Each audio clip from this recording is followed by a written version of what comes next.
Well, good morning, no, evening, lieutenants and economists. A friendly veteran writes a PSA, just wanted me to read this, and so we will. Hey, so not really a question or a problem here, just some background info. I wanted to donate, but figured I would get a video out of it instead. Hopefully some of my story can be used as lessons for other viewers. I've been listening to you and other guys online like Rich Cooper and Rollo, and the trick you can tell how to listen to people is if they have hair or not. That's the trick. A little inside biz for you there.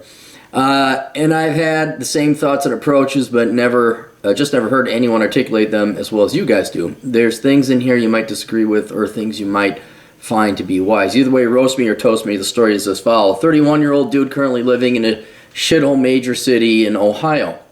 I joined the Navy when I was 19, spent 9.5 years in. I was paid to travel around and learn different skills. There was nothing wrong with the Navy, and I loved it, but they wouldn't allow me to fully switch my job over to security/law enforcement full time, so I decided to leave. I had a trade, but I knew a lifelong pursuit of this trade would leave my body compromised and also leave me bitter and disgruntled. I got out honorably in 2016, and I've been trudging through the civilian world amongst the normies and conformities. While I was in, I got a free vasectomy, free LASIK surgery, and almost a free associate's degree in general studies. I maxed out my annual tuition assistance twice, so I only had to pay for 2 classes out of the degree. And he hasn't even tapped his GI Bill, if I remember the benefits correctly. Aaron, why do you recommend everyone join the military? I don't know. We got another guy who is kicking a lot of ass in the military too, but that's a different story. This is relatively nothing compared to what the normies pay, especially since I've had that kind of money sitting around the whole time. I've always been good with money and never broke my 2 golden rules. Never get a loan for something you can't pay for straight out with cash, and never go below $1,000 in checking. I got out of the Navy with around $20,000 in my savings and been holding on to it the whole time. I have had auto loans in the past, but I have since taken your advice on buying cheaper vehicles and saving money. I currently have a great car, and people make fun of me for, but the thing is paid off, and it gets me from point A to point B. That's all. Dude, even to my day. Right now, I'm in my mid-40s. People are getting gray hair like me, and they're still stuck on this sucking the dick of a car. They really just, that's their thing. Oh, look at my car. I wonder if that was the way it was back in the old was. Look at my horse. Your horse looks very pretty, but it can't get you. But it's a pretty horse. See, it's a purebred. It's got the things and the genes and the stuff. I usually laugh at these people in budgetary surplus because they purchase shit to impress each other, but they're usually miserable people. Since I got out, I've been on the pursuit of self-actualization and self-improvement. I am in the best shape in my life, even better shape than I was in the Navy. I've been going to school full-time since 2016 and have excelled in the lion's den of liberal zombies. I decided to go to school for a counseling degree. I mean, you better get... Well, if you're already teaching class, you must have an advanced degree. So I guess you could teach at minimum, and you could actually go and counsel if you wanted. Specifically in the field of chemical dependency counseling. I breezed through the undergrad program, was accepted to an accelerated graduate program. I have my graduate degree completely covered by my GI Bill, along with extra 4 months left on the bill. I'm also planning on getting either a nursing assistant or EMT certification with the last bit of my GI Bill. Either will help me in the future endeavors. What most people don't know about the modern GI Bill is you actually get paid a monthly allowance to go to school, and books are also covered. All this happens along with tuition being paid.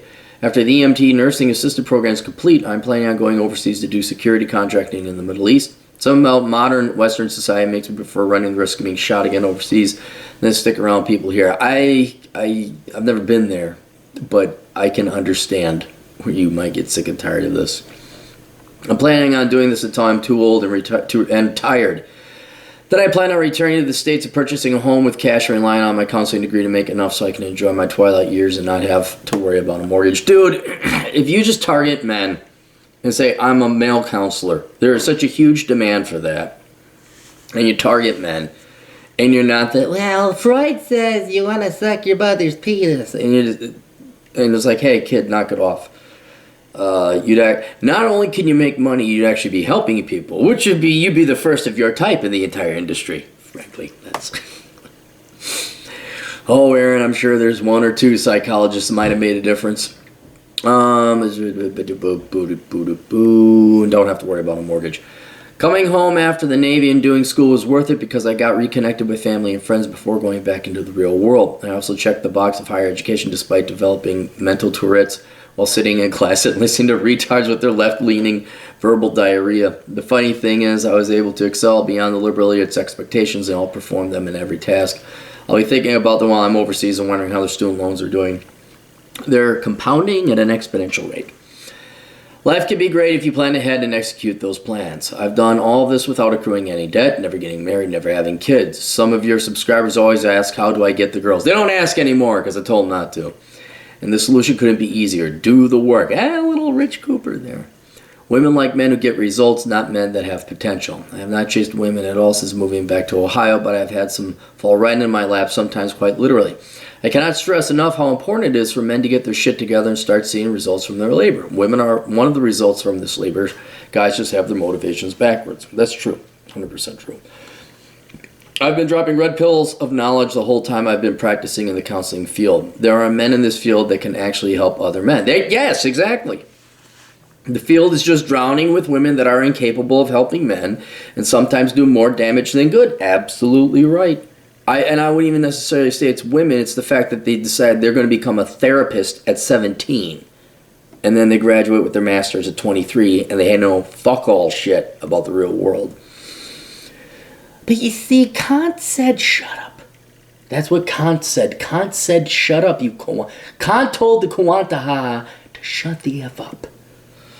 For any guys out there seeking some kind of help in this field, find a male counselor. Agreed. A masculine one.